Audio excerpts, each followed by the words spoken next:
where real-life dramas unfold. Sit back and enjoy today's tale.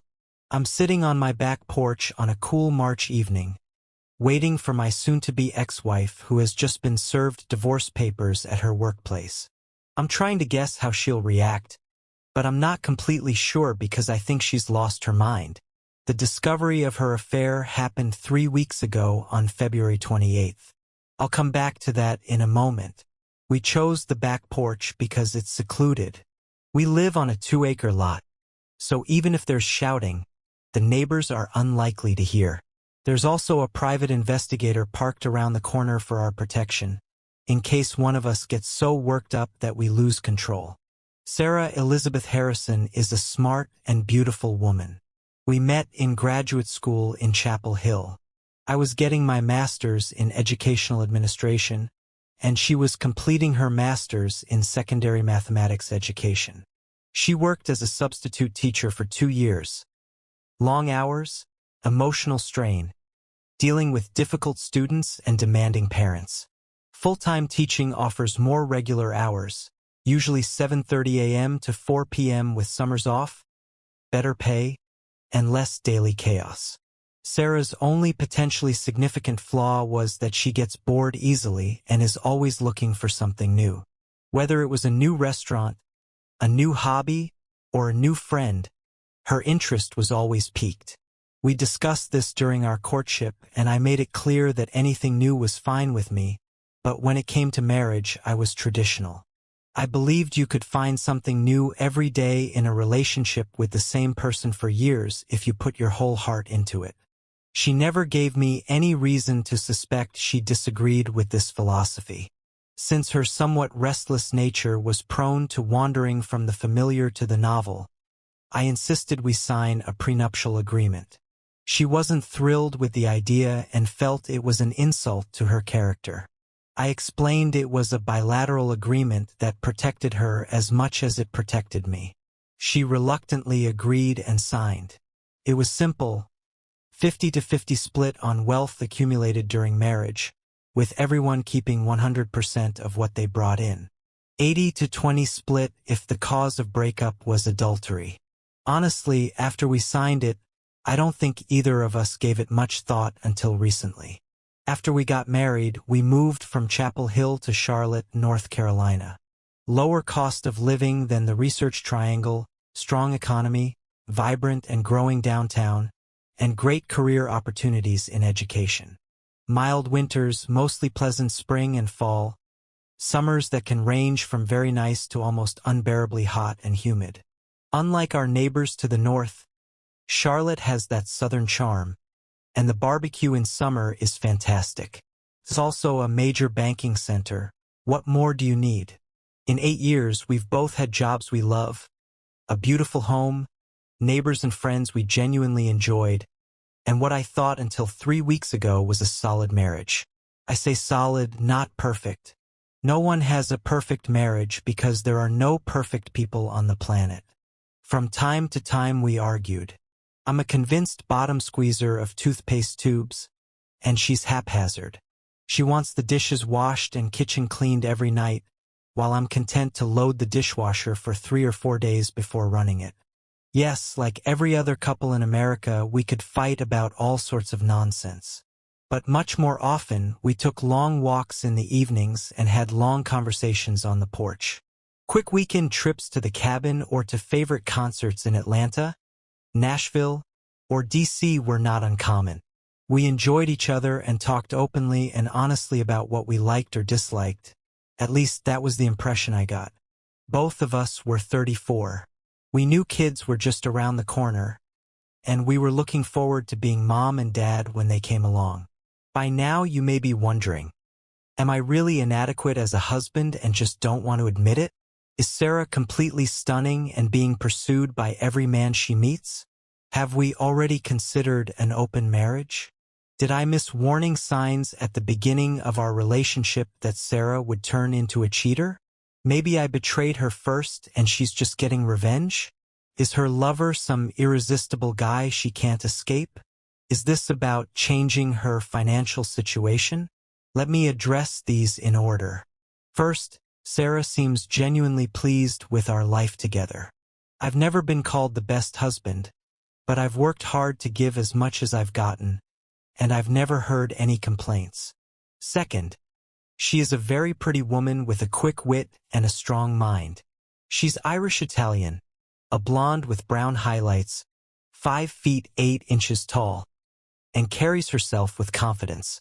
Third, I can't recall any warning signals, but if I'm that oblivious, I guess I got what I deserved for falling asleep at the switch. Perhaps I should have been more attentive to her fascination with novelty. Fourth, since we've been married, I've never been inappropriate with another woman except for a friendly hello or goodbye hug. Fifth, I think the honest answer is that he is handsome, but I wouldn't say devastatingly so. He's about my height, 6 feet 1 inch, same build, about 180 pounds, trim and athletic but not ripped. Blonde hair, blue eyes, and that earnest look that screams, future educator. Sixth, he's only 26, a graduate student who's been doing his student teaching at Sarah's high school for the past 2 months. Seventh, he'll have a decent salary someday, but since she makes $55,000 and I make $95,000 as the district's financial director, I don't see the temptation of financial improvement. He won't start making real money for at least another 5 years. So as you can imagine, I have no idea how we got here. But perhaps I should share what happened over the last 3 weeks. It was the last week of February, and I was out of town for 3 days at a conference for educational administrators in Raleigh. I was supposed to be there for 4 days, but when I looked through the workshop offerings for the last day, nothing caught my eye. It had already been a productive week.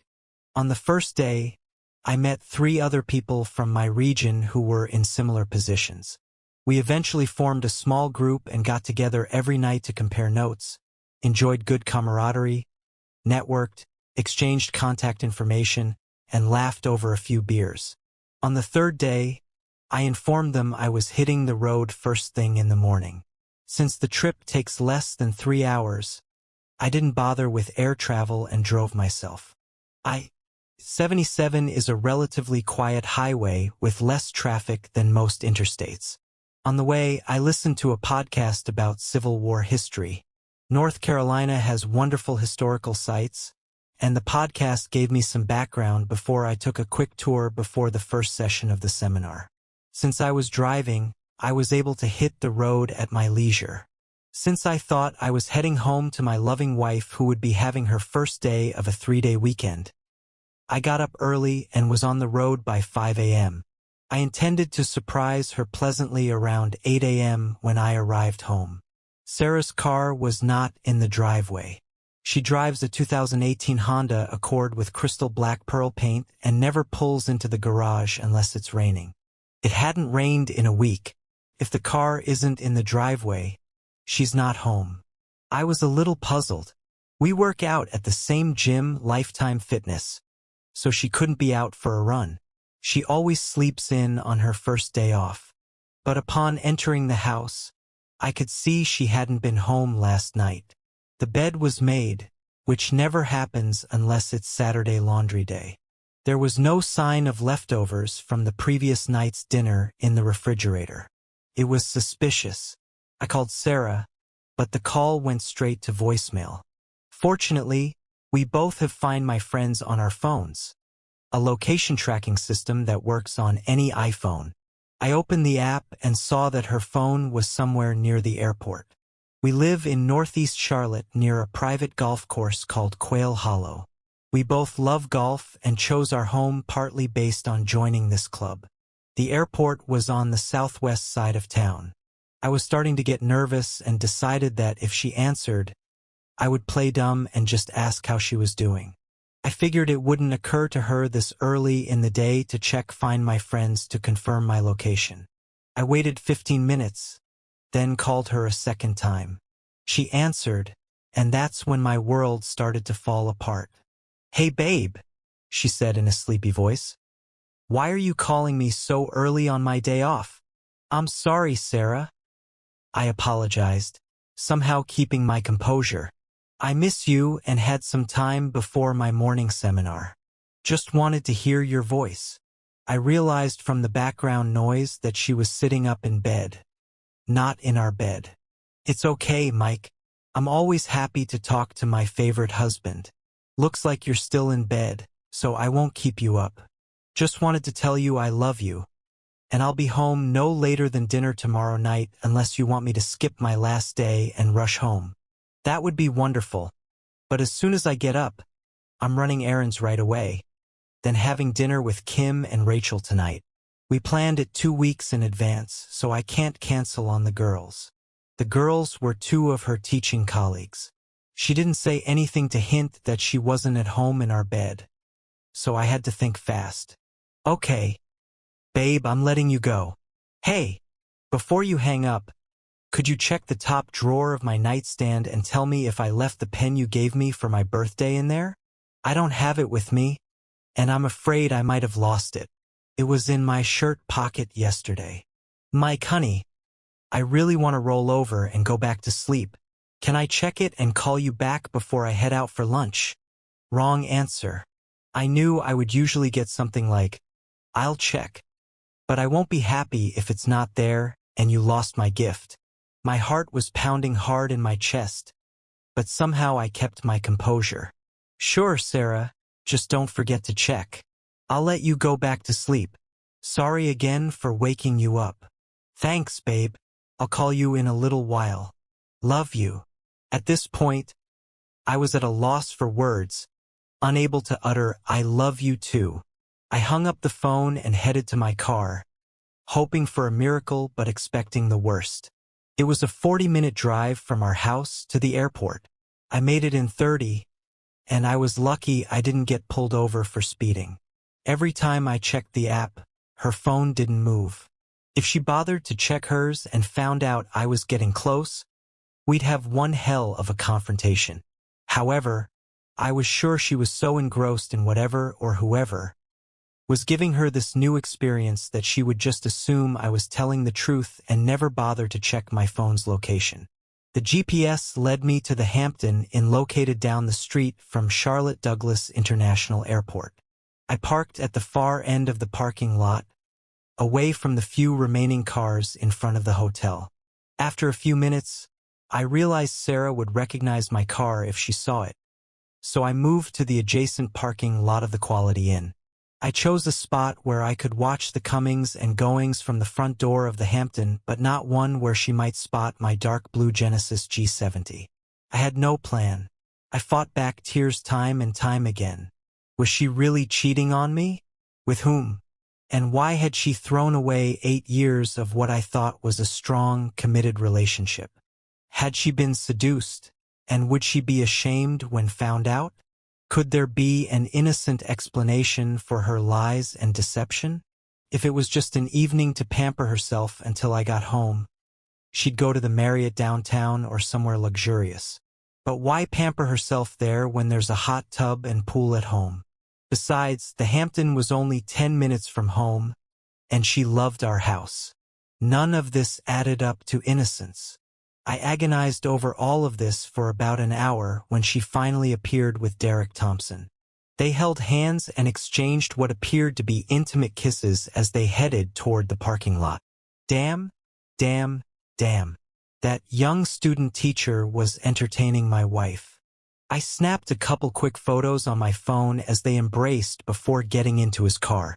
I'd met him about 2 months ago when we attended a school district function together. I like most people and find common ground easily with just about everyone, but Derek seemed somewhat arrogant to me. When Sarah introduced us, he gripped my hand excessively firm in a handshake, as if trying to prove he was the alpha male. My dad had always taught me to look my conversation partner in the eye and offer a firm handshake, so I wasn't impressed. Our small talk was forced, and it seemed like he was constantly smirking. I mentioned this to Sarah on the way home, and her response was dismissive. You hang out with administrators a lot, Mike, and you know they can be full of themselves. Derek's not like that. Now, in the parking lot watching my marriage implode, I struggled to control my emotions. What should I do? Go to court? Hire a private investigator? I had to think about it. Most of my job involves problem solving, so I forced myself to calm down and think. After a few minutes, I had something of a plan and decided to take a chance. When they left the Hampton, they didn't have overnight bags. It didn't look like they were checking out. Maybe they were going to grab a bite to eat and then come back for an afternoon encounter. I followed the Find My Friends app and verified they had stopped about 2 miles away at a local diner. I had at least a few minutes to act. I walked back to the Hampton and entered the lobby. Thankfully, it was empty except for a middle-aged woman working the front desk. She looked up and smiled as I approached. "Good morning. What can I do for you?" I quickly glanced at her name tag and noticed she was wearing a wedding ring. "Hi, Beth. My name is Michael. I'm having a problem, and I'm hoping you can help me." "Happy to meet you, Michael, and I'll be sure to help if I can.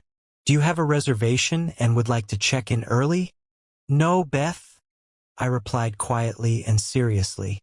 "The couple that left about 15 minutes ago, a brunette woman and a younger blonde-haired man, did you notice them?" Her cheerful expression turned more serious. "Yes, I noticed them. What's the problem?" "I'm afraid I have one, Beth. The woman is my wife and the young man works with her. Unfortunately, I believe they are having an affair behind my back." "Oh, sir, I don't know how I can help you," she said with a look of confusion on her face. "Most North Carolinians are good-natured and neighborly people. They also tend to mind their own business. Beth, I'd like to look in the room they're using. I'm not going to cause trouble or make a scene at your hotel. I just need to confirm my suspicions. I'm not asking for a room key. I'm perfectly fine with someone from housekeeping letting me into the room and making sure I don't stay more than 2 minutes. I just need to verify what I suspect. I'm sorry to ask you to do this, but I see your wedding ring, and I know you understand how a spouse might feel in a situation like this." Beth thought for a moment. "You seem like an honest man. The couple did strike me as odd, but what people do is none of my business. I appreciate your concerns, however. Could you please give me the woman's name?" She registered them on her credit card. "Of course. Her name is Sarah Harrison, and she most likely used an American Express card. I can even give you the number if you'd like." "I appreciate your discretion." That seemed to do the trick, and a minute later, the Amex number was confirmed. "Can you call housekeeping?" I asked. "No need," she replied. "Thomas," she called in a loud voice. Thomas, who appeared to be a maintenance worker, came around the corner. "Yes, Beth." "Thomas, I'm going to step away from the counter for about 5 minutes. I'll be on the 3rd floor. You're in charge until I get back." Thomas looked like he'd just been put in command of the Pentagon. "Yes, ma'am." Beth winked at me and motioned for me to follow her. We rode the elevator to the 3rd floor in silence. Neither of us knew how to make small talk when one person had just learned potentially devastating news. We walked down the hallway and stopped in front of room 319. Beth held the key card up to the reader.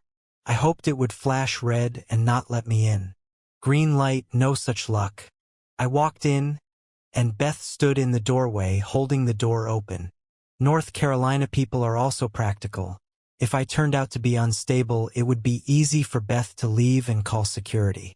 Looking around the room, I saw clothes scattered here and there. A man's casual button-down shirt and khakis, as well as loafers and a belt, tossed on one side of the bed. Moving to the far side, I saw what I expected, though I prayed I wouldn't. The light beige blouse I'd bought Sarah for her last birthday and a short dark blue skirt. Trying to think straight, I decided that photos and video of the room might be helpful later. I'm not a lawyer, or I would have known that any 2-bit ambulance chaser could throw the whole thing out on the grounds that it was all staged by me. Unaware of this legal nuance, I scanned the room for about 60 seconds of video, narrating as I went along. I am in room 319 of the Charlotte Airport Hampton Inn. It is 9:50 a.m. on Thursday, February 28th, 2024. I am in a hotel room that was booked and paid for by my wife, Sarah Harrison, using her American Express card. Last night, she checked into this room with a student teacher from our school district named Derek Thompson. Based on the evidence in the room, my wife and Derek had an affair from last night until this morning. I saw them leave the Hampton about 15 minutes ago. They were holding hands and appeared intimate. I have photos to document this. I quickly looked into the bathroom but didn't see much else of significance. Before heading out, I decided to take a couple of items with me.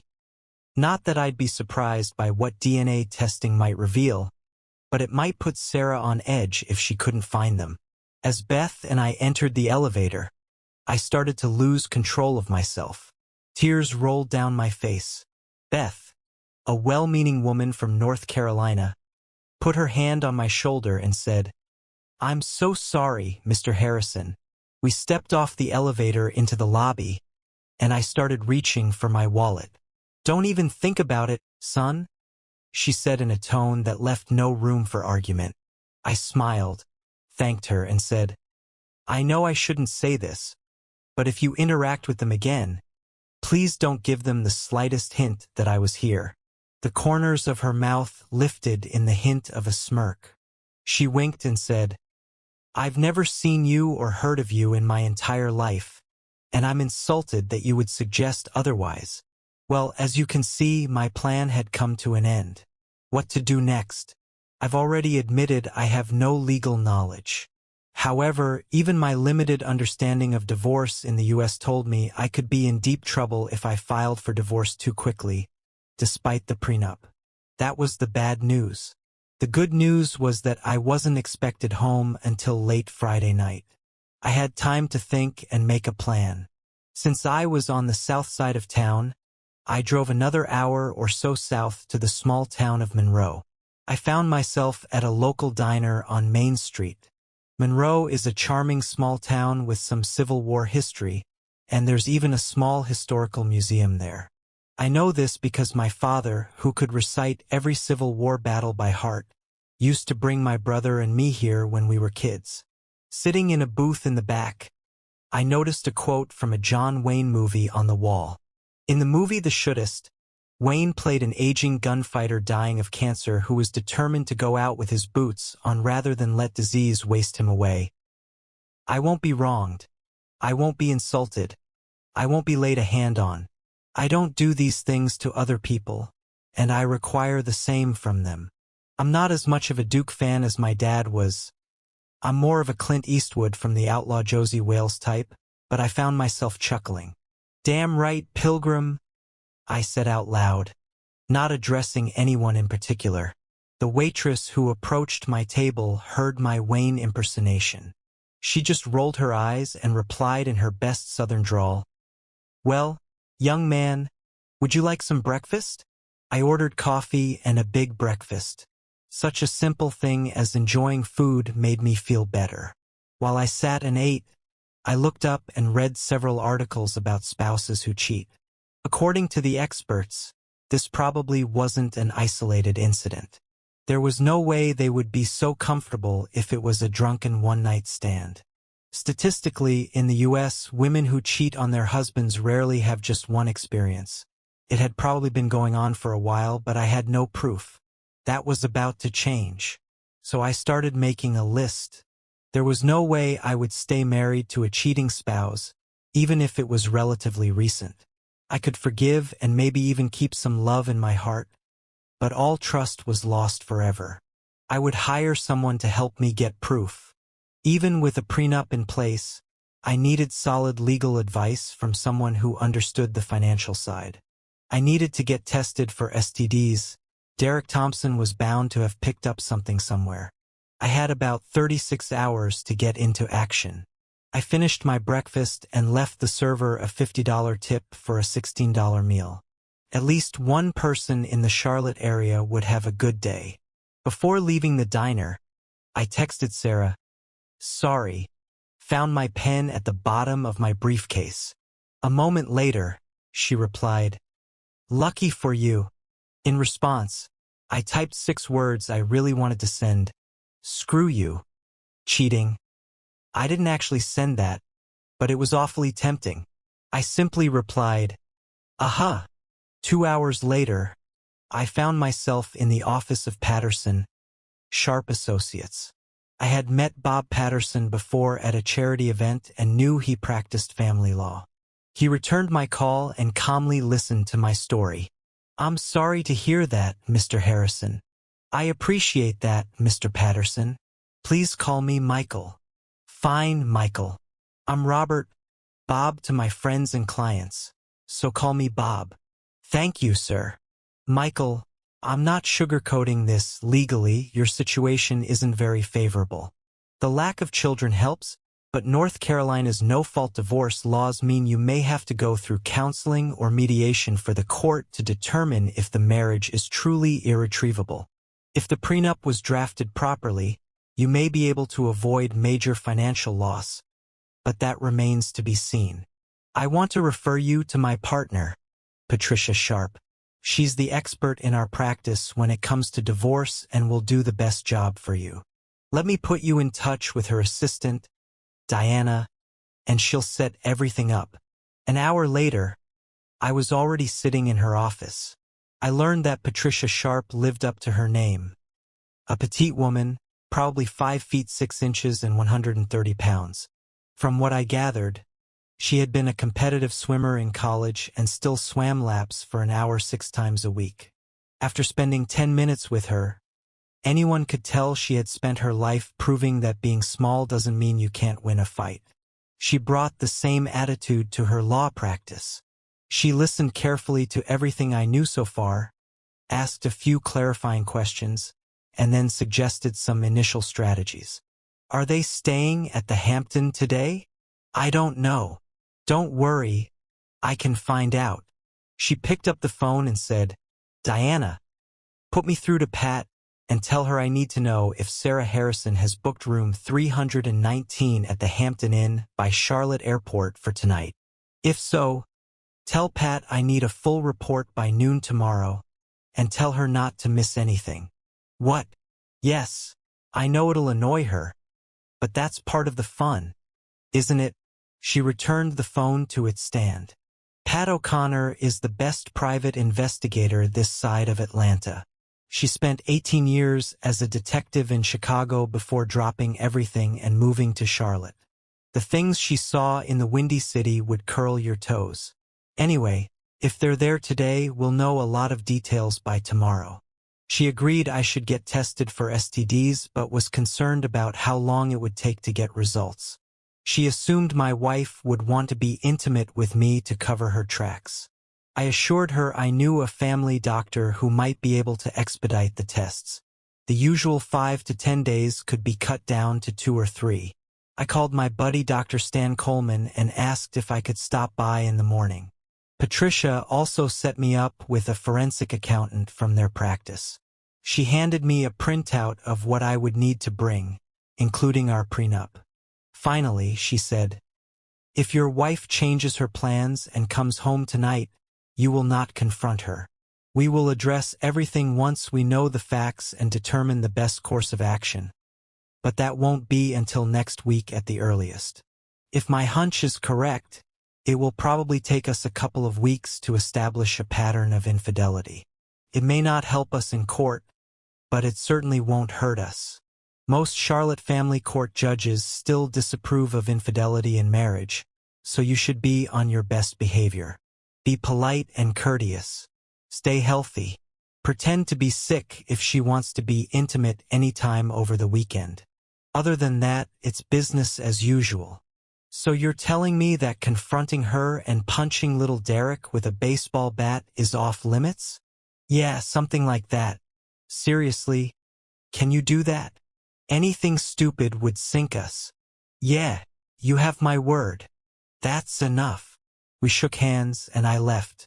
I wish I could say I knew how to handle the pain in my life, but that would be a lie. I still had my clothes from the trip, so I didn't need to go inside. I went to another gym, paid for a day pass, and worked out for about 2 hours until I could barely stand. Then I took a long steam and shower before checking into the Hyatt Hotel downtown, where I immediately ordered room service. My order included a bottle of Maker's Mark. After my second drink, I turned off my phone and put it away in the closet, knowing that once I got drunk, I would forget where it was. I didn't want to risk calling my wife while intoxicated. Tears, anger, frustration, and more tears all lasted until I passed out.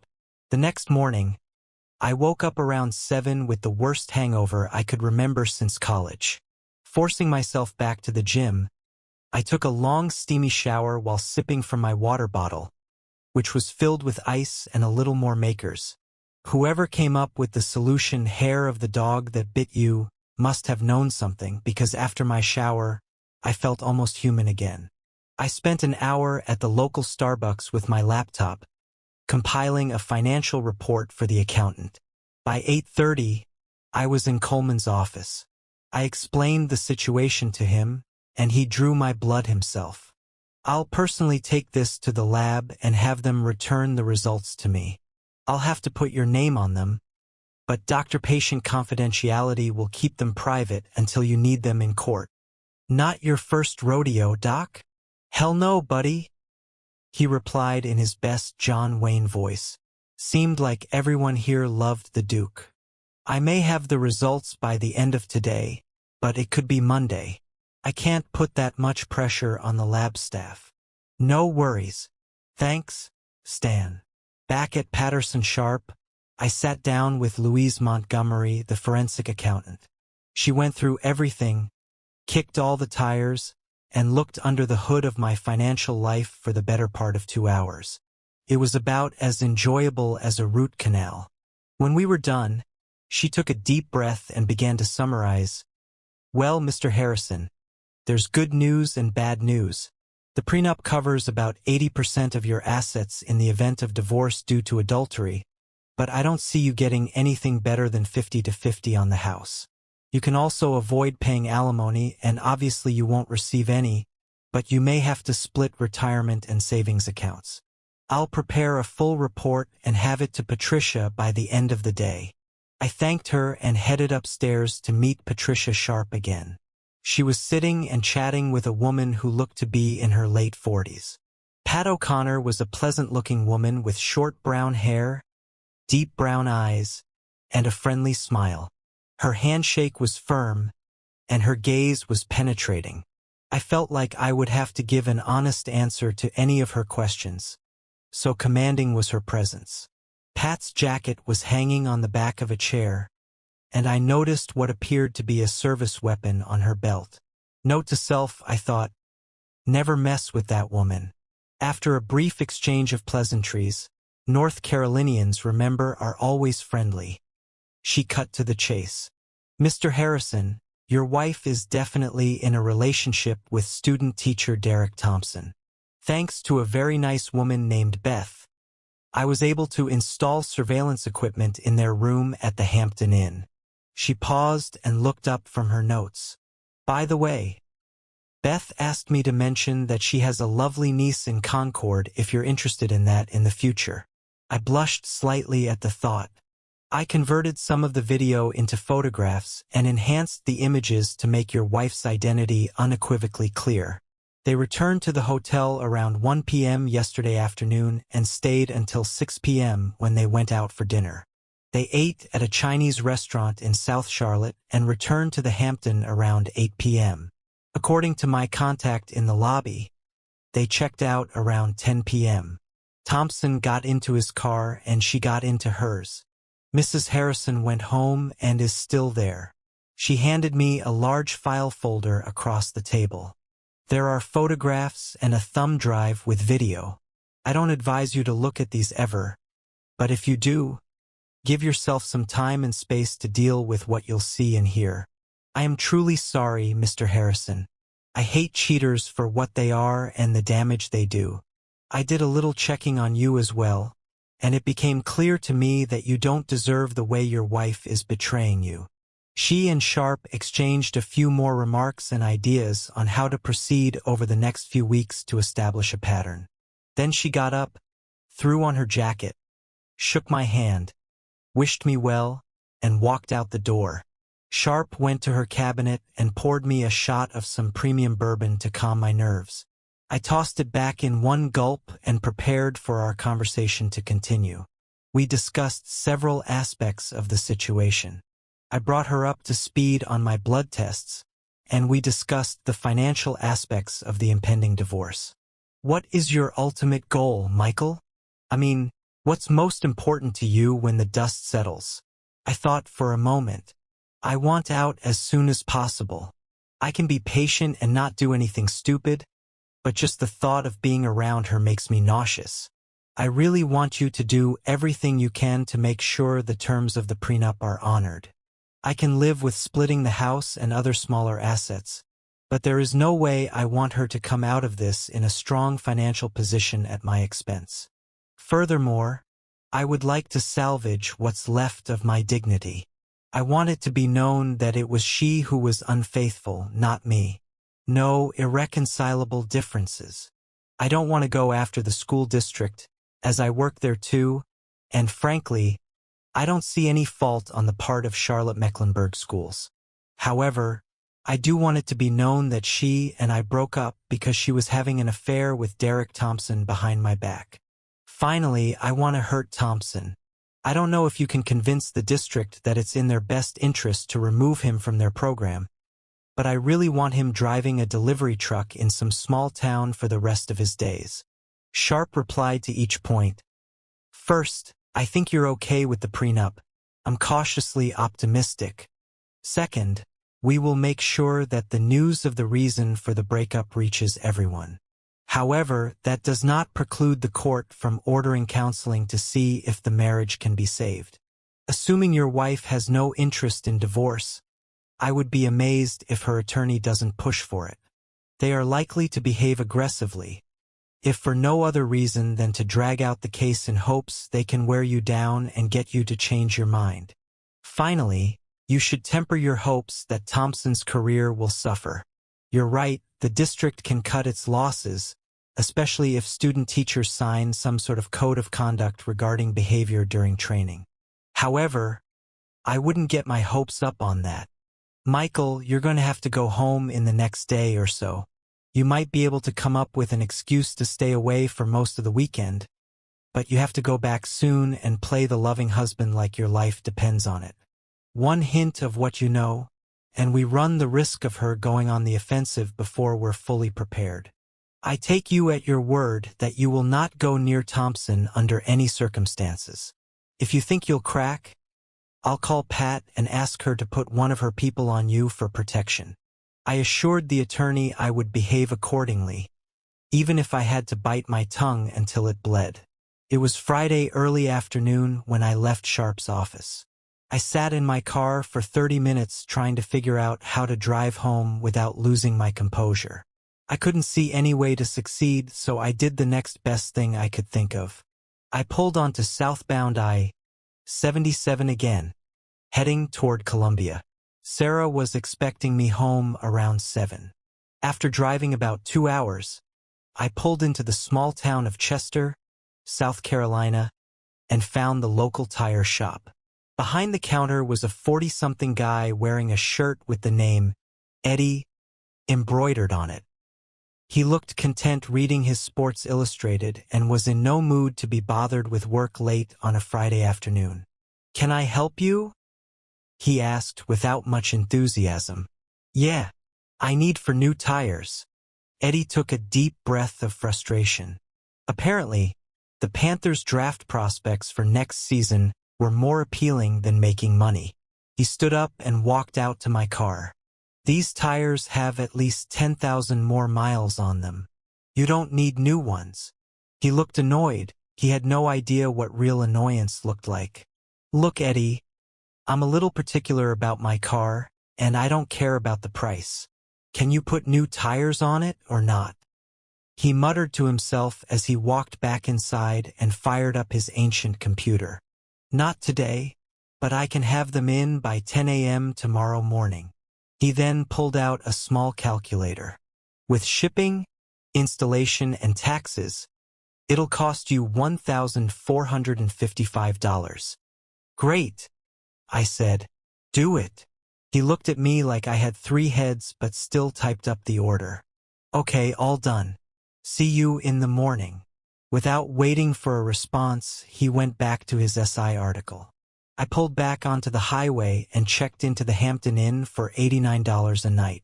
I flopped down on the reasonably comfortable bed and called Sarah. "You're almost home, babe. I can't wait to see you." She sounded pretty chipper after 2 days of fun with Derek. "Sorry, Sarah." I lied, somehow keeping my composure. "I just blew 2 tires hitting some debris that fell off a truck on the highway. I'm stuck in a little South Carolina town called Chester. They can put new tires on tomorrow, but not until morning. I won't be home until mid-afternoon tomorrow. Unless you want to invite Derek over tonight and sleep with him in our bed." I didn't say that last sentence out loud, but I really wanted to. "Damn, Mike, are you okay? Nothing hit the windshield or anything?" "No, I'm fine, but I'm having fast food for dinner tonight and breakfast tomorrow morning." "Sorry for the delay, Sarah." "Me too, but the important thing is that you're safe. I miss you terribly and was hoping to jump your bones tonight. I think I can wait until tomorrow. Please be careful for the rest of the trip and get home to your loving wife as soon as possible." "I will, Sarah. I'm sorry, but I'm a little tired and still a bit shaken from the blowout. I'm gonna drink these 2 beers I bought at the convenience store and go to bed. See you tomorrow." "Okay, Mike. I love you. Good night." I knew that at some point I would have to lie more convincingly and respond to "I love you" with sincerity in my voice, but it wouldn't be tonight. I had no way of knowing if she picked up on my lack of response, but at that moment I didn't care. I walked over to the desk and opened the envelope Pat had given me. It contained photographs that confirmed my wife's betrayal. After looking through them and feeling sick to my stomach, I went back and inserted the flash drive into my laptop. What I saw broke my heart completely. Yes, I was devastated. She was selfish and disrespectful. Those words couldn't begin to describe what I had witnessed. My anger at Derek would surely grow, but at the moment, I was filled with white-hot rage at the woman who I thought loved me and had committed to being my faithful wife. In the 8 years of our marriage and the year before that when we were engaged, I had never seriously considered being with another woman. I don't mean to say I never looked or had a fleeting thought when I saw a beautiful woman. I am a man just like everyone else. However, it never occurred to me to disregard the vows I made to my wife or to hurt her with adultery. I began to remember how the prenup had bothered her. She was offended that I had even suggested she couldn't be trusted. I now realized she was a narcissist, concerned only with herself and her pleasure. She didn't seem to understand the kind of commitment I thought love required. So yes, this revelation broke my heart, but I was also furious. There was no way this was going to go unanswered. The next couple of weeks were going to be tough. But screw her. Now I would play my part, all with the intention of getting away from her as soon as possible. And Derek, her big stud, would pay too. The next morning, I had a couple of fast food breakfast sandwiches. I wasn't lying about being stuck with limited food options. 2 cups of coffee helped wash away the taste as I headed out to meet my new friend Eddie and pick up for new tires. In the morning, Eddie was less grumpy. He smiled when I walked in. I guess he realized he could sell my old tires for a few $100 cash and pocket it without the IRS finding out. On the wall hung a couple of deer heads and a picture of him kneeling next to a large buck with a compound bow across his lap. Maybe he'd used the money to buy himself new hunting equipment for next season. I don't know why, but the thought made me feel a little better. By 11 a.m., I had 4 new tires and was out of excuses to avoid heading home. During the ride, I started thinking about how I could mess with Sarah's head. The thought of being intimate with her made me cringe. Before heading home, I made one stop near Charlotte. I pulled up to the house around 1:30 p.m. Sarah's car was in its usual spot. I walked in the front door and heard Alexa playing some light jazz. It sounded like a contemporary artist's chill album. I rounded the corner and walked into the kitchen, where Sarah, swaying to the beat of the music, was washing dishes. She must not have heard me come in. I grabbed her from behind. "Damn, Mike, you scared the hell out of me. Let me go, you jerk." She twisted away. "I just banged my neck on the cabinet. Maybe it'll be Derek's turn to be jealous. Surprises and novelty, yes. Neanderthal behavior, no. What the hell, Mike? I bet you left a mark on my neck, and I'll be embarrassed at school on Monday." "That's not what I meant, Mike. It's just that you scared me. I guess I overreacted. I'm so glad you're home. Come on, let's go upstairs." I instantly let her go, turned around, picked up my bag, and headed upstairs.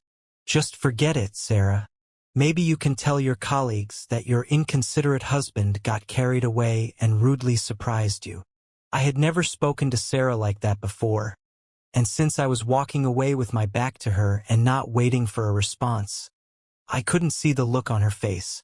All she said was, "Whatever you say." I unpacked my bag, took a quick shower, changed into weekend clothes, and headed downstairs. When I got there, Sarah was sitting at the kitchen table texting.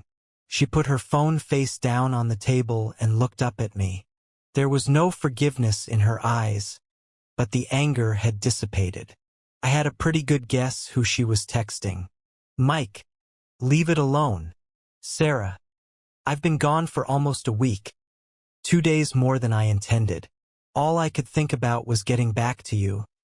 But apparently my coming home and trying to be affectionate didn't meet with your approval.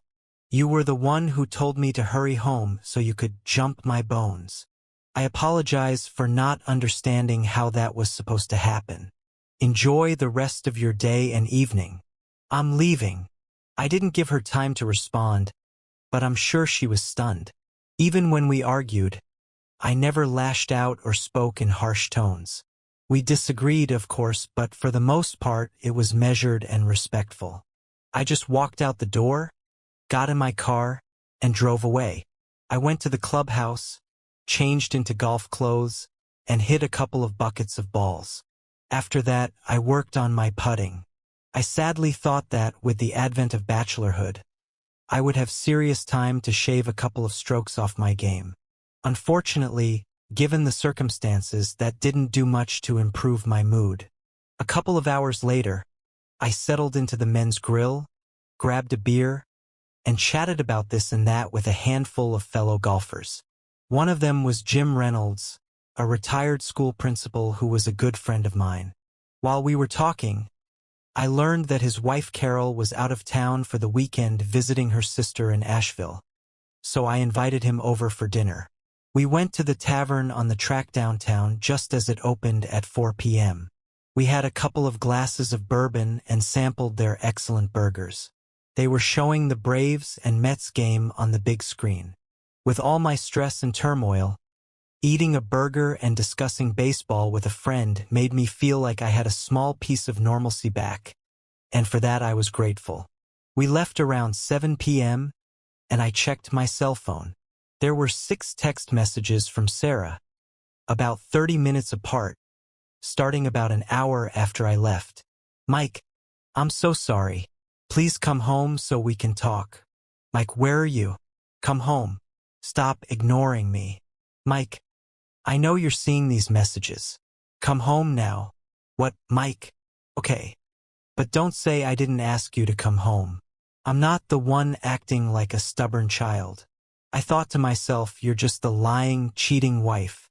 I didn't respond to any of them. Instead, I went to the local movie theater and saw a new thriller called Firestarter about a girl who discovered she could start fires with her mind. I wished I could find her and introduce her to Derek. The movie ended just before 10 p.m., and I headed home. As I pulled up to the house, I saw that Sarah's car was gone. I can't say I was disappointed, but I also realized she was probably being comforted by her lover. I went back to the club and had a couple of drinks, then got home around 11:30 p.m. Sarah was back. She was sitting in our bed. Mike, I can't believe you left and didn't answer my texts. Where did you disappear to? Her tone was firm, indicating she considered herself the offended party. Well, let's see. Country club, dinner with Jim Reynolds, movie, home, back to the club since you weren't here, then back again. And you? She lowered her eyes for a moment, not meeting my gaze. Nowhere in particular. Have you been with anyone? Not really. Met a friend at grounds for Thought Coffee Shop. With who? Does it matter? We need to talk about what happened earlier. Okay, talk. Mike, I'm sorry I reacted the way I did, but your aggressiveness scared me, and I was confused. You threw me off balance and made me defensive. You're grabbing and... She paused. Touching didn't feel romantic. Part of my love for you is based on how much you respect me, and your actions didn't feel like love and respect. Sarah, I admit my actions were different, but the fact that you asked me to spice things up a while ago seemed to indicate you wanted to bring something new to our physical relationship, something more passionate. If that's not it, then explain it to me so I can understand where you're going with this. That's what I said, but I was thinking more romantic. A candlelit dinner or a weekend at the beach with lots of tender moments. I'm sorry, Sarah, but we've done all of those things many times over the last 8 years. Weekend getaways, long walks holding hands, romantic conversations by the fireplace. I don't believe what you're saying adds up. It's true, but maybe in new places. Nonsense, Sarah. I remember our conversation very well, and you can't rewrite history. If you've changed your mind, say so, but you don't have to lie and pretend you weren't suggesting I be more passionate physically. Mike, why are you acting like this? You're so literal and inflexible. I may have said it, but how can you interpret it as grab me from behind or leave a mark on my neck for everyone to see? Sarah, do you remember what you were wearing when we had that conversation? What? No. Why does it matter? It's important because it's relevant to our discussion. I was working in the yard, had just showered, and came out of the bedroom. I've never seen you dress like that before. I'm pretty sure we didn't come up for air for at least the next hour. So how do I go from that to a romantic weekend at the beach holding hands? I'll tell you what, pick 10 husbands of your choice, tell them this story, and ask them how they would interpret your invitation. If at least 9 of them don't say something similar to what I did today, I'll buy you any new car you want. That's just ridiculous, Mike. No, not only is it not ridiculous, it's absolutely accurate. When you dress provocatively for your husband and ask him to spice things up, it's not because you're in the mood for gentle romance. You're trying to rewrite what happened to make yourself right and me wrong. Mike, your stubbornness is getting us nowhere. Why don't we just let it go? And you come to bed and just hold me? Sorry, Sarah, that won't work. If you don't like that kind of behavior from me, fine. I won't try again. But you don't have to act clueless and insist it's my fault.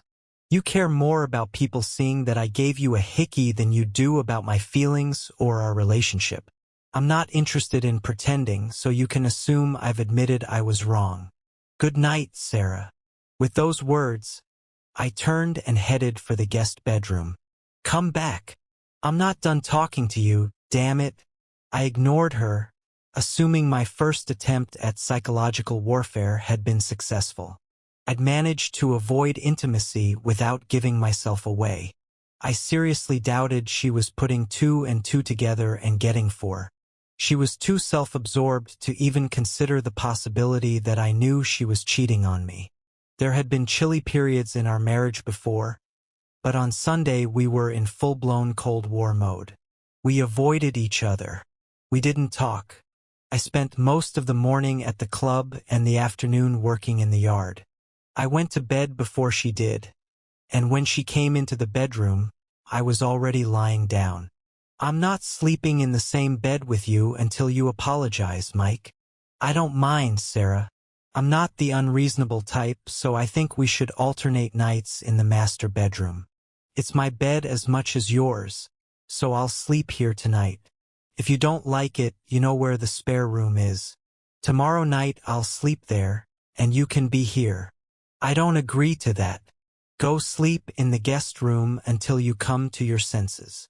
Sarah, I have no idea why you think you have the final word on everything, but you don't.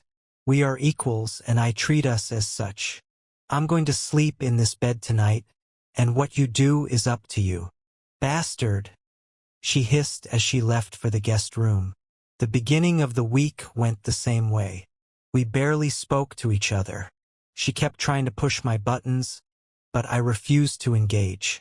Monday night she told me how she had been humiliated at school when her colleagues teased her about the mark on her neck.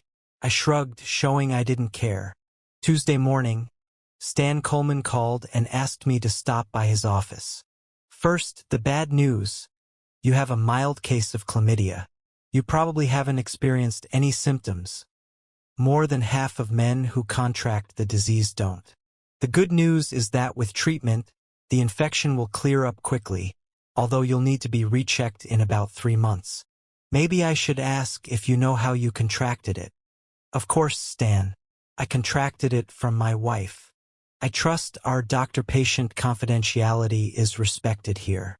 I've never been with another woman since the year before Sarah and I got engaged. Last Thursday, I found out she was having an affair with another man. I can only assume she contracted it from him, unless she's had other partners I don't know about. He heard the sadness in my voice. Well, I'm sorry as hell to hear that, Michael. I always thought you had a good marriage. I'll put you on a standard course of antibiotics, and like I said, it should clear up without problems. You'll need to tell Sarah about it and abstain from intimate contact for the next few weeks, just to be safe. No problem, Stan. But I'm going through a difficult situation here, and I'll need to talk to my attorney about sharing this information with my wife. How serious is the infection? It doesn't kill, but if left untreated, it can cause serious health problems, including potentially affecting a woman's ability to have children. Depending on when Sarah contracted the infection, she's at risk. A couple of weeks isn't a problem, but the longer it goes untreated, the higher the risk.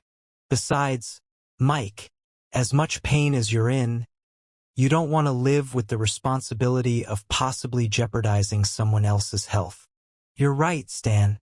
I can't live with myself if I sink to that level just because I'm hurting. But let me ask you this. I haven't noticed any symptoms in her. So is it safe to say it's still early and she doesn't know she's contracted it yet? Maybe, maybe not. Some women never experience symptoms, but that doesn't mean the disease can't do serious damage. I can't tell you what to do legally, but I will say that waiting more than 48 hours would be morally wrong. We shook hands, and he said he would send the prescription to a pharmacy across town that I didn't usually frequent. I appreciated his concern for my privacy. An hour later, I was in Patricia Sharp's office, explaining everything to my attorney.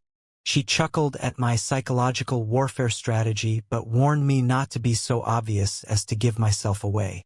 She became much more serious when she heard about the STD. Well, that changes things, she said with a sigh. I know we lawyers have a reputation, but even I can't ethically keep someone in the dark when there are serious health risks involved. It was my turn to laugh at her self-deprecating lawyer joke.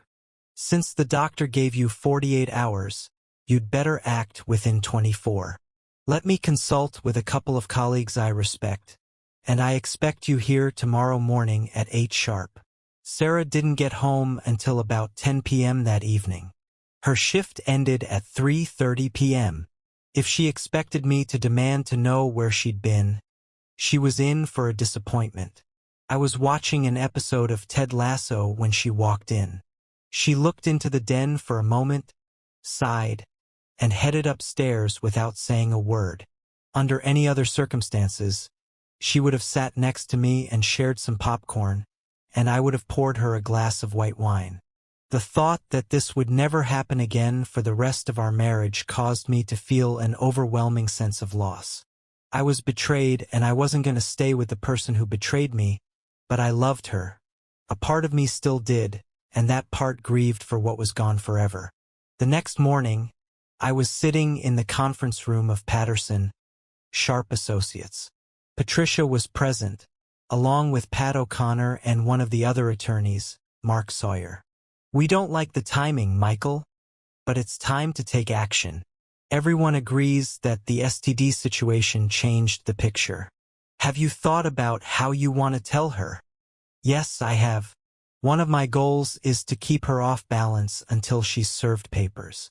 What if you guys witness the fact that I'm notifying her?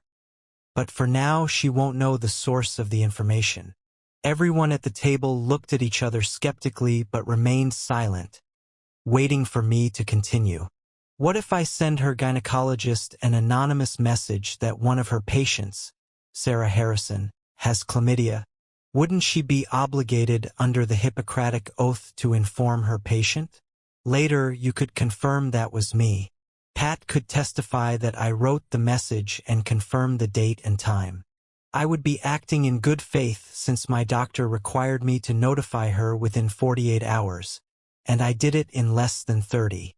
It may be underhanded, but she'll have the opportunity to get the medical attention she needs. Wouldn't that pass the ethical test in court?" There was a pause. Pat and Mark waited for Patricia to think it over. After a few minutes, she spoke. "Not perfect, not even good, but not terrible either. It will make you look petty but not negligent or criminal. Under the right circumstances and with the right judge, it could be fine. However, it's also incomplete. Any judge will want to know who knew of your actions and what steps they took to dissuade you. So, Michael, I'll tell you right now, I don't think you should do it, and it's a bad idea." "Neither do I," Pat said. "I agree with Patricia," Mark added, grinning. "You shouldn't be doing this. On top of that," Patricia snapped back, "eventually she'll put two and two together and realize that if it wasn't Derek, it must have been you. She'll figure out that you know about her affair." "Yeah, but it'll take a day or two, so I can get ready to face her. Thank you all for the advice. However, I am determined to do this. When I leave here, I will make that call to Dr. Pamela Connor." "In that case, I want to be a witness," Pat replied. "I don't want to be told later that I just assumed you would do everything but never verified that it happened." We discussed a few more details, after which I left. 40 minutes later, Dr. Connor received a strange call from an unknown number. On the other end, it turned out, was Private Investigator Pat O'Connor. "Dr. Connor, I have chosen to remain anonymous, but I am aware that one of your patients, Mrs. Sarah Harrison, has a sexually transmitted infection, chlamydia. Now that you have this information, I trust you will immediately act as her attending physician and provide assistance to your patient. Thank you." Finished with the call, I destroyed the burner phone and later that afternoon, on my way home, threw it into a pond about 5 miles from our house. There was no one nearby to witness my complete disregard for North Carolina's littering laws. About the time I was discarding the phone, Pat was parking outside Dr. Connor's office when a black Honda Accord pulled into one of the parking spaces. Sarah got out looking a little disheveled and entered the office. 45 minutes later, she came out looking even worse. Pat followed her to the local CVS pharmacy, where she picked up a small prescription bag. Shortly thereafter, Sarah returned home. I sat on the porch and watched coverage of the Braves' 10-0 victory over the Marlins.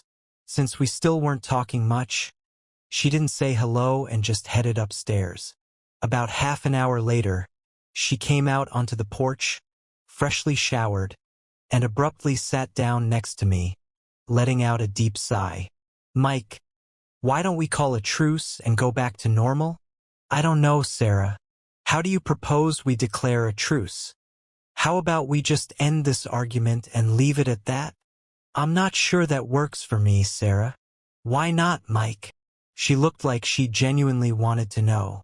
Perhaps the revelation about her STD had jolted her a little. I'm happy to forgive and move on, Sarah.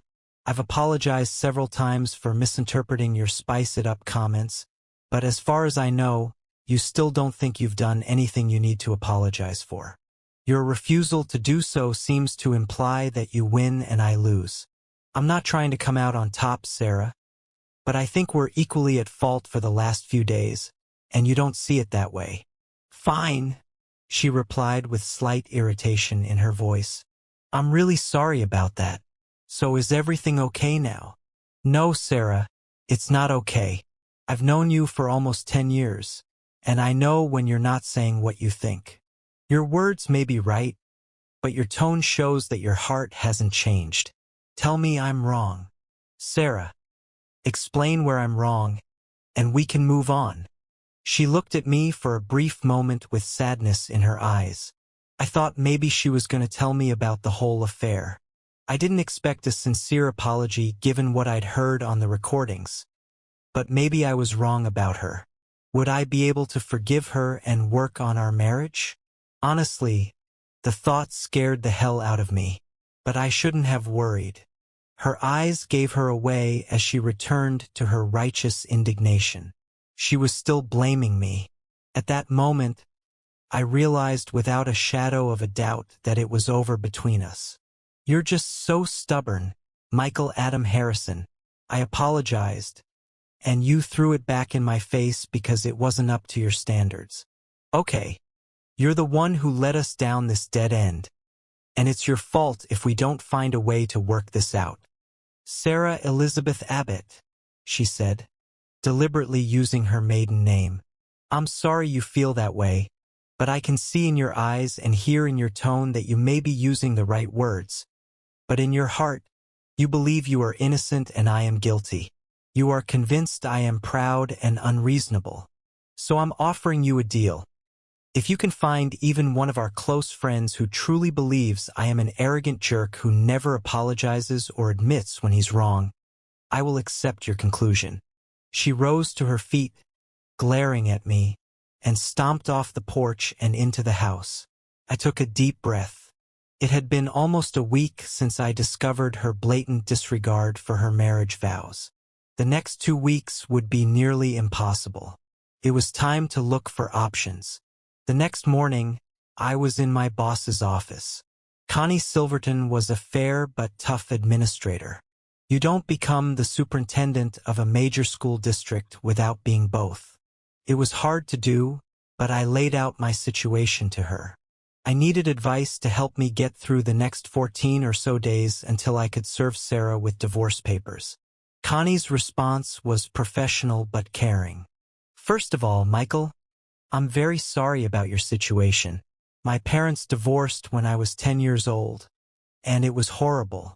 However, before we get started, I need to know that you'll weather this storm and continue your excellent work for me and the district. I can't have this blow up and affect your performance.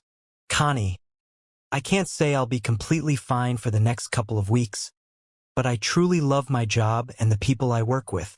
I look forward to continuing to help you and the district in the future. I'm deeply hurt, but I'm not dead, and I have no intention of giving up my career for the woman who betrayed me. If I can manage to keep it together, I promise you I'll be here 100%. I think I know you pretty well, Michael, and I trust you to be honest with me. There's a conference for school district financial officers next week in Washington, D.C. In the past, I've declined your requests to attend because of the cost. However, this year I think it would be in the district's best interest for you to go. It will begin Monday and end Thursday afternoon. As I recall, you have family on the East Coast, so why don't I approve your participation, and then you can stay the weekend with your family? That part you'll have to pay for yourself. Deal, boss. I'd give you a hug, but I know you'd probably report me to HR, and I don't want your husband Bob to take my gratitude the wrong way. Bob was her husband, a retired school principal. Know this. I'll never forget your kindness, and you'll never regret helping me. She smiled as warmly as I'd ever seen her smile. I'll do the paperwork today, Michael. If you survive next Sunday, I'll buy you dinner. Now get out of here and think about how we're going to finalize this new contract with the teachers' union. Their reps are negotiating hard. I stood up and smiled. Consider it done, boss. By the way, if I can save 5% on this contract, can we talk about my year-end bonus? Her expression became serious again, which told me it was time to leave. I only had to make it 3 days before I had to leave for the conference. With any luck, I would only have to live in this charade for 2 or 3 days after I returned. I managed to focus on the rest of the day and do good work, even frustrating Janet Meyer, the teachers' union representative, when I informed her that their latest offer was unrealistic. Let her stew over the weekend, and next week, I thought to myself, maybe she'll be a little more flexible when her members find out she doesn't have a contract and isn't even close to one. On the way home, I called my father and brother to let them know I'd be in the area the coming weekend and would love to spend time with them. I apologized for the short notice, but both promised to make time to get together. I didn't feel like sharing the bad news with them yet, but on the other hand, I knew they would be supportive when they heard the whole story. My last call before heading home was to attorney Patricia Sharp. I quickly brought her up to speed, and she informed me this was the perfect opportunity to get 1 or 2 of Pat's people to tail Sarah to get more evidence of her infidelity. When I arrived, Sarah was not at home, which under normal circumstances would be unusual.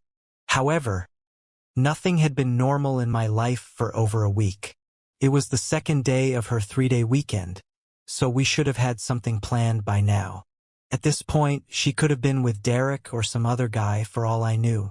That's when I first realized she could have had other men. Now wouldn't that be something? I thought to myself, what if she's running around on Derek behind his back? Maybe I should send him an anonymous message urging him to keep an eye on his cheating girlfriend so he doesn't become her next victim. I decided to go for a run. I had done a little cross-country running in high school, though I was never great at it. However, running 3 to 5 miles a couple of times a week helped me clear my head. My route was mostly to and from the golf course. A couple of good hills on the way there and back gave the run a nice cardiovascular element. Today I ran more intensely, trying to exhaust myself so I could possibly sleep that night. My world was crumbling around me, and since I had gone into survival mode, I rarely allowed myself to slow down enough to assess my reality. It was good to run and think. What depressed me most was Sarah's betrayal. 9 days ago, I'd been in love with a woman who I thought loved me just as much or more. Discovering that her vows didn't mean a damn thing to her shook me to the core. How much of this was my fault? I wondered, climbing the first hill. No problem in a marriage lies entirely with one person. Perhaps I was too busy or preoccupied with my career, not giving her enough time and attention. Other questions swirled through my mind as I continued my route. How would she react when served? Would she ever admit to what she had done? Would she make excuses or ask for forgiveness? I knew I wouldn't stay in the marriage after such a deep betrayal, but how would I feel about her when I saw her around the district? Would I become bitter seeing her with other men? Would she stay in Charlotte? Or would she leave town? I couldn't imagine her leaving as if defeated. She'd be too stubborn for that.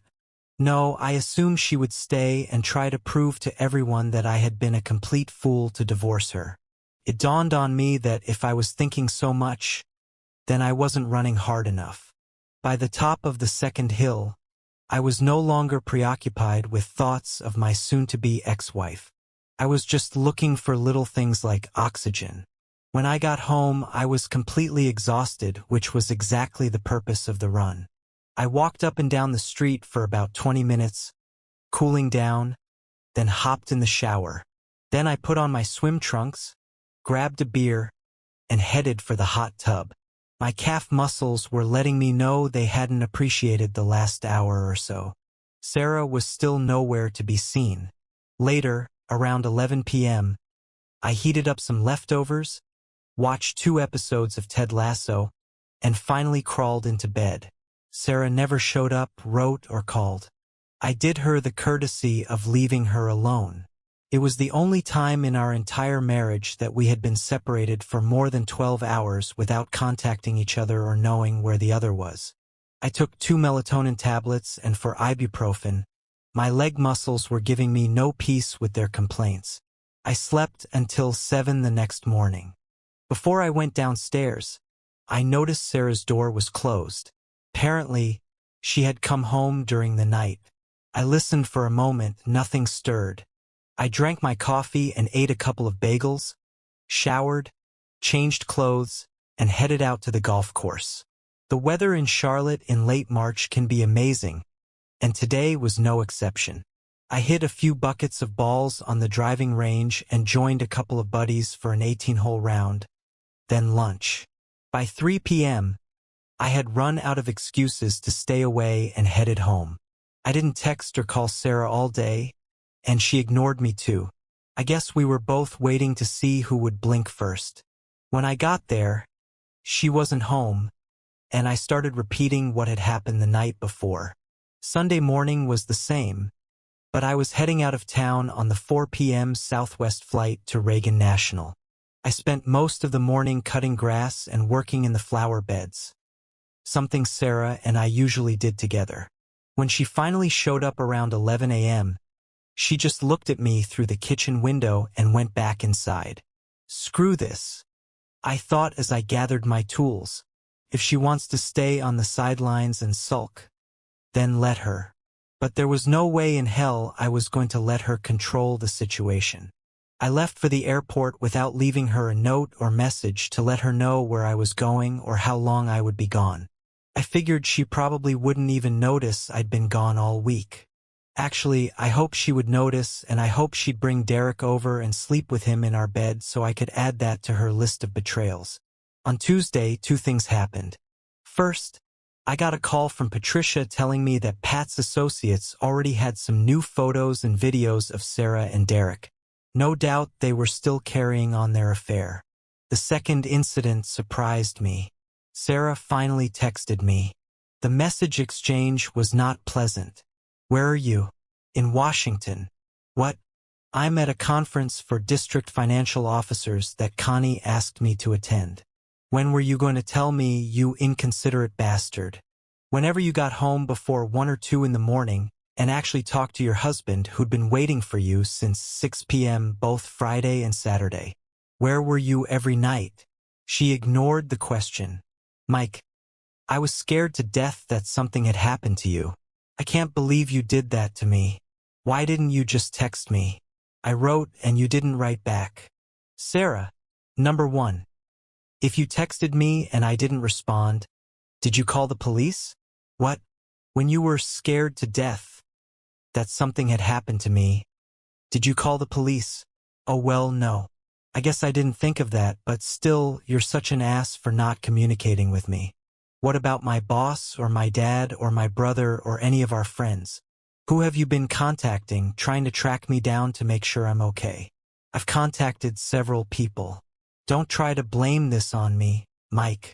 Sarah, number 2, name them. What? Name who you texted or called so I can verify. I will not tolerate insults from an insensitive and uncaring jerk like you. Well, Sarah, you may think I'm an insensitive and uncaring jerk, but I'm not a liar like you. If you were really concerned about my well-being, you would have texted me, and we both know you didn't. Second, you would have reached out to some of our friends, coworkers, or family members, which we know you didn't. What we don't know is where you were Friday or Saturday night. Care to elaborate on your whereabouts? Maybe you have something to confess to me, dear wife? You're just insanely stubborn, Mike. And right now you're just pissing me off. Well, Sarah, you don't seem to be capable of telling the truth or taking responsibility for what you've done or are doing. So one more thing, screw you. There was no response after that, just radio silence. Was she beginning to suspect I knew something? Did she feel any guilt for her treacherous behavior? Did she even consider her infidelity wrong? I realized I was breathing hard and sweating like I'd been working out for an hour.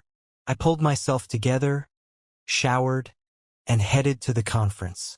The rest of the week went okay, considering my marriage was over and I was an emotional wreck. I managed to make some good professional connections and attend a couple of informative panels. The weekend with my dad and brother went well but was difficult. Both tried to be understanding, but neither had shared my experience. My mom passed away about 3 years ago at age 63 from a rare form of cancer. She died holding the hand of the man who had loved and cherished her for 41 years.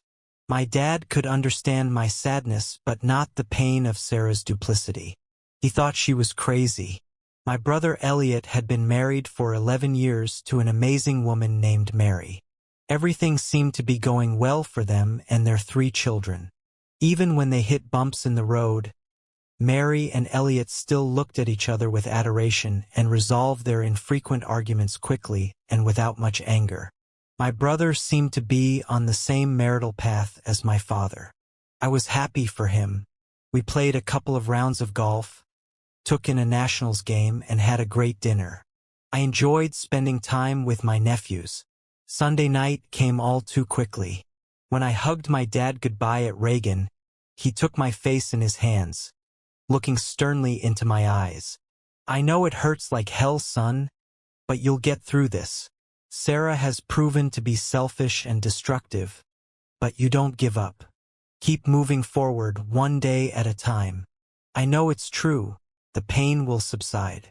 With those words, he gave me a hug, jumped into his Ford F-150, and drove back to Springfield, Virginia. By the time I arrived at Charlotte Douglas, it was almost noon. I headed into the office to catch up on some details and to see if Janet Meyer had started to come around in our negotiations. During my week of absence, the good news was that her latest offer was much closer to reasonable than the previous one. The gap was still there, but it was clear the teachers didn't want a prolonged standoff and knew the district would behave reasonably at the bargaining table. Before leaving, I glanced into Connie's office. She looked up and gave me her usual expression. "What are you going to waste my time with?" I paused for a moment and smiled. "Well, hey boss, just wanted to say thanks again for last week. It was a good conference, well worth the investment, and the time spent with my family was just what the doctor ordered." "As if I care, Michael. Have you had time to do anything useful since you got back?" "Not much. Just went over the teacher's latest offer and thought I'd let you know that by the end of this week, we'll have a deal we're both happy with." "No need to thank me. Get the hell out of my office, Michael, and come back when you actually have something for me." I always liked that teasing, but today it seemed more important than usual. Before I turned to leave, I stopped. "Hey boss." Connie looked up. "What?" "I love you too." I jumped out the door before the stapler she was holding could find its target. Sometimes normal interactions with people you love and respect were the best medicine in the world. Maybe Dad was right. Maybe the pain would begin to subside. On the way home, I called my lawyer to see how our case was progressing. Within a minute, Patricia Sharp was on the phone. "Stop by my office at 7 tomorrow morning on your way to work, Michael. I think we're ready to pull the trigger." As sad as it is to admit, Sarah kept meeting with her student-teacher boyfriend over the weekend. I won't reveal the details, although we do have some very clear photos of her in what appears to be a compromising situation at their usual hotel. When I arrived home, the house was dark, quiet, and empty. Felt like it was over between Sarah and me. We had hardly seen each other for the past 3 weeks, and we hadn't had a normal conversation since I had left for the conference in Raleigh over 3 weeks ago. I realized how much I missed her. Not the person she'd turned into, but the Sarah I'd married. Fun, curious, mischievous, beautiful and strong-willed. She was the person I thought I would spend the rest of my life with. I dropped my bag in the laundry room, grabbed a beer, and settled onto the back porch as the sun disappeared in the west and the stars began their nightly dance. For all my anger at her betrayal, I found myself crying again. I knew that one day I would have no more tears for her or our marriage. I would never tolerate her duplicity and infidelity. If I could find a way to make Derek pay, I would. My pride was wounded but still intact. But tonight, I allowed myself to mourn what was lost. By 10 p.m., I was beyond tired, so I headed upstairs, took a quick shower, and fell asleep 20 seconds after my head hit the pillow. Since we were sleeping in separate beds, I didn't hear her come in. Could have been 5 minutes after I fell asleep, or it could have been 3 a.m. I didn't know and I didn't care. I got up and out the door around 5:30 a.m., wanting to get in a quick workout before meeting with Patricia and the team at 7. Sarah's car was parked in the driveway, and the door to the guest room was closed. If I understood her schedule correctly, she had the first day of a 3-day weekend. That was helpful. We wouldn't have to cross paths much in the coming days. "Michael, good to see you. Come on in and have a seat," Patricia greeted me. Private investigator Pat was in place, as was one of Patricia's assistants, an older woman in her 50s named Peggy Simons. Everyone called her Peg. Pat smiled and said hello. Peg asked if I wanted coffee. After a minute or two, we got down to business. Patricia began, "We'd like to serve Sarah sometime this week, Michael. Pat has gathered more than enough evidence showing your wife's infidelity. Repeating the same behavior won't help our case, and you already owe Pat over $6,000, so I'd thank her and let her focus elsewhere." She smiled as she said the last sentence. It was obvious they were good friends. In turn, Pat just patted Patricia on the shoulder and got up to leave. "I hope you get things settled as quickly and painlessly as possible, Michael," she said as she shook my hand. I thanked her and told her I sincerely hoped I never had to hire her again, but would be more than happy to refer anyone who needed her services to the best investigator around. Patricia and I exchanged a few ideas on how, when, and where to serve Sarah. I was hoping it could be done at work at a time when she and Derek would be together in a room full of people, probably at the end of the day on Thursday, since that would be her last day before her 3 days off. Patricia felt that waiting so long was only playing into Sarah's hands. Waiting means giving her a chance to figure out what's going on. "You've kept your composure admirably over the past few weeks, Michael, but you must be at your limit. May I suggest we serve her tonight or tomorrow at the latest? One of Pat's associates has been watching the school, so he'll have an idea of when the best time would be to surprise her." I agreed that was reasonable. Last night I'd cried every tear I could shed over that lying woman. I was ready for the final confrontation. My thoughts went back to my favorite Clint Eastwood movie, The Outlaw Josie Wales, when Josie confronts his enemies. "So you guys gonna pull those pistols or whistle Dixie?" The challenge was thrown down. The fight was on. Patricia also discovered an obscure state law that allowed me to sue Derek Thompson for alienation of affection. Patricia was sure it would go nowhere, but the embarrassment of having everyone at the school know about it could seriously hurt his relationships and career prospects after student teaching. I was in complete agreement. We finally agreed that Patricia would call and give me a heads up when the service was completed. I would be home on the back porch, ready to talk to Sarah there. Patricia also wanted to have documentation of this conversation in case things got out of hand. She asked Peg to ensure that one of Pat's associates set up surveillance equipment on our back porch and be parked around the corner. If things got heated or Sarah became unstable, he could call the police. I couldn't imagine Sarah going that crazy. But then again, For weeks ago, I would have called you insane if you'd suggested my wife would cheat on me with a student teacher. I spent the afternoon finalizing the contract details with Janet Meyer. By 3 p.m., I was exhausted, but we reached an agreement. Neither of us was 100% satisfied, so it was probably a fair deal. The teachers got a decent raise in base pay, overtime, and vacation days, and the district got a 5-year contract instead of the 3-year deal Janet had hoped for. Even Connie had to smile when I put the papers on her desk to take to the school board. I was about a 5-minute walk from home when my phone rang. It was Patricia Sharp. "So, counselor, how are we doing today?" Patricia chuckled. "Sorry, Michael. I know it's hard for you, and I'm not trying to make your situation any easier, but I've just heard from Pat. She volunteered to handle Sarah and Thompson herself. They had just finished a classroom observation session and were in the main office with another teacher and Mrs. Linda Hartwell, the assistant principal who oversees student teachers. Linda was there to complete Derek's mid-semester evaluation.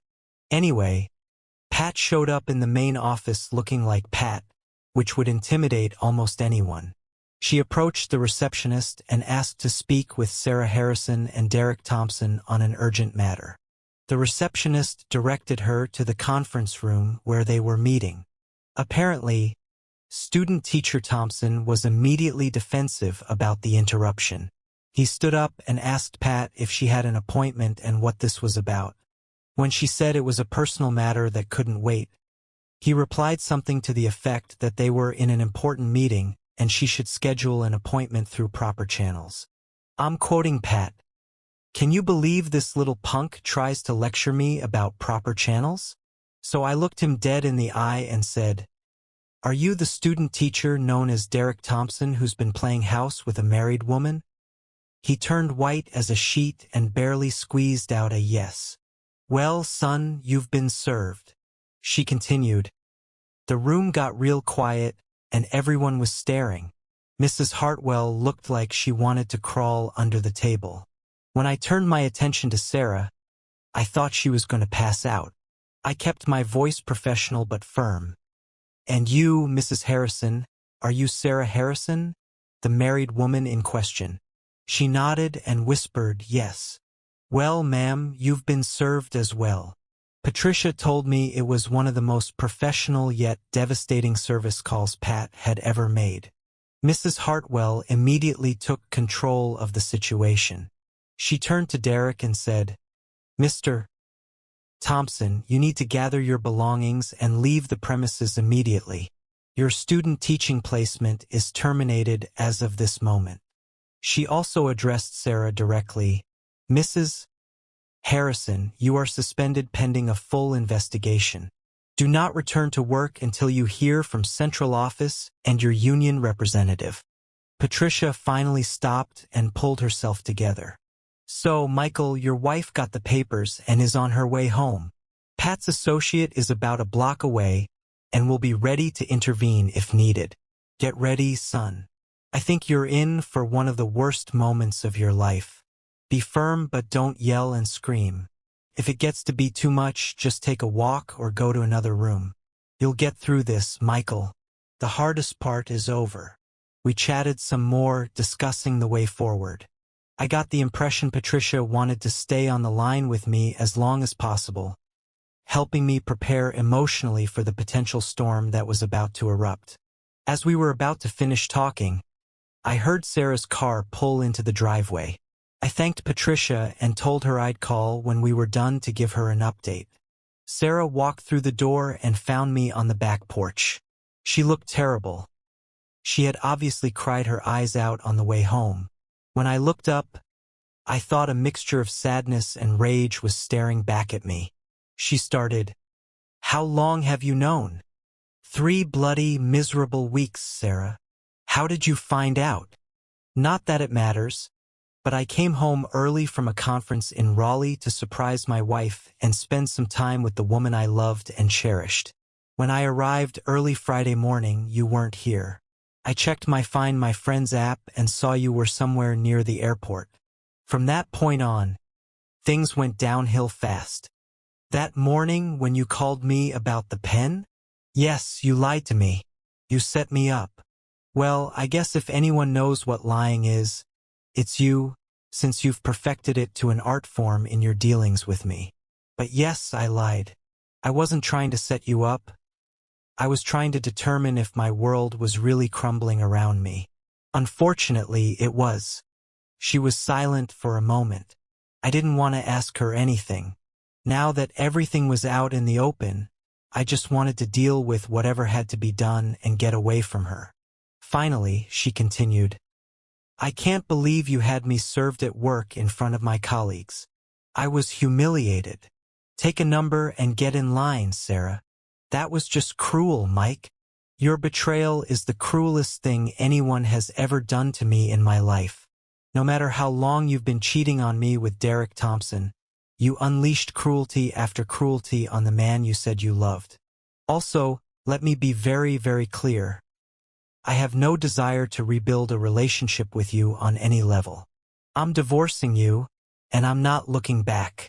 You must be delusional if you think you can treat me like this and I'll want anything to do with you. Finally, she sat down on the other end of the couch from me. But Mike, I love you. I understand what you're saying, but I never meant to hurt you or be cruel to you. Derek was just a little fling. I know it was wrong, and I shouldn't have done it, but I know we can work through this as adults and grow stronger. Sarah, I'm trying to keep my composure, but you just destroyed our marriage. Any reasonable adult can understand that. Yes, I've seen photos and videos of several of your encounters at the Hampton Inn. You can't be so naive as to think that if you play the part of the repentant wife, I'll just ignore the pain and hurt you brought into my life. I can't believe you were spying on me and Derek. Why didn't you just talk to me about it when you found out? I could have ended my relationship with him right away. You took it to the extreme. Sarah, I shouldn't have had to spy on you. There shouldn't have been anything secret between us, especially infidelity. Why would I talk to you about anything? Nothing that comes out of your mouth will ever be believable to me again. Extreme is the infidelity of your faithful husband. Sarah, look in the damn mirror for a moment and pray that you see the truth. I had no idea if my suddenly clueless wife understood any of this. Nothing seemed to get through to her. She was just looking for an easy way out to brush off her betrayal. Every time she opened her mouth, more nonsense flew out. Mike, divorce is the last thing we both want. Not only do we live here, but we work in the same district. What will people think? It would be so embarrassing if we got divorced while living and working in the same place. And how humiliating for both of us if coworkers and friends hear some of these details. Come on, baby, you realize how bad that would be for both of us. Sarah, I've been living with embarrassment and humiliation since that Friday morning when I saw you and that jerk walk out of the Hampton Inn right after you lied to me on the phone about where you were and what you were doing. The divorce will be a welcome relief to me because the attention will be directed at you when people find out about your betrayal and infidelity. I'd ask you if Derek was your first and only extramarital affair, but no matter what you say, I won't believe you. Thank God we don't have children yet. The thought of raising kids with you makes me sick. Why the hell would you want to stay married to a man you have zero respect for? Mike, what can I say to make you realize that Derek was just an infatuation, an affair, nothing more? No emotion, no love. I realize now it was wrong of me to fool around, but of course you should know that I love you and only want to be with you. I promise that from now on, I will never even look at another man. Well, Sarah, if you say so, let me tell you, you must be the most delusional person who ever walked the planet. You lied to me and cheated on me for months, then you gave me an STD you contracted from your boyfriend, and I'm supposed to just say, okay, honey, don't worry, let's just pretend nothing happened and go back to our honeymoon phase? Let me be very clear, Sarah. I will never touch you again. I'll divorce you as soon as possible. Even if I'm financially ruined, I'd rather live in a trailer, broke and alone, than in a mansion with you. The pain I've been experiencing for the past month has been overwhelming. If it wasn't for the support of family and friends, I'm pretty sure I'd be lying face down in a ditch right now. You did this to me, Sarah. Your cheating, lies, callousness, and utter disrespect for me almost destroyed me. But you didn't, Sarah. I'm still standing, and I intend to move forward as best I can, keeping you in my rearview mirror and never looking back. I don't know if I managed to get through to her, but tears came to her eyes. I'm sorry, Mike, was all she said before heading upstairs to the bedroom. Starting to realize what she had done and the consequences that would follow, sorry wasn't nearly enough to describe what I felt about her. Sarah, I said in response. Thank you for your viewing.